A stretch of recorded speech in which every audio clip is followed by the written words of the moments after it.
අඩි 1මාරයි දිග අඩි 1යි 2යි 4ක් විතර තියෙනවා. තනිකර ෆ්ලැට් ගලක් තියෙන්නේ. මේ හරින්දන් අතන්ට මේ ගල.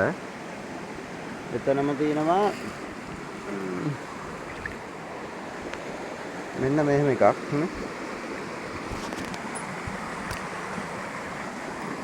උඩ පඩේ නැගලා මේ පඩේට නැගලා මේ උඩ මේ වගේ ගලකුත් තියෙනවා තව.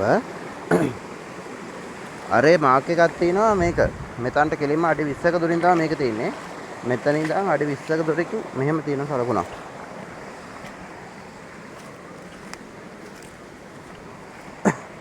මේක තමයි මෙතන බලන්න මේ පැත්තට ගහලා තියෙන මේ ඊට දෙක ලොකු දිගයි. මෙන්න මේවා එකක් ගහලා තියෙනවා. අර දැන් මම පෙන්න බර දිග පැතලි ගල වගේ මෙතනත් සලකුණේ මෙන්න මේ වගේ කොටුවක් කපලා තියෙනවා. මේ පැත්තට දිග මේ තියෙන සලකුණේ. මේ පැත්තට දිග ඉරක් ගහලා තියෙනවා.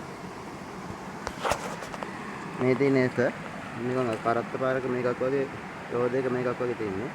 මෙන්න මේ පැතලි ගල කෙලීම බලනකොට අන්න අතන ගහමුල තියෙන ලොකු ගලත් එක්ක ඊට ගලට යාපැත්තෙන් දාන ෆ්ලැට් ගල තියෙනවා. කෙලින්ම අඩි 20ක දුරක තියෙන්නේ මේ. කෙලින්ම බැලුවම ඒක තමයි තියෙන්නේ අතන.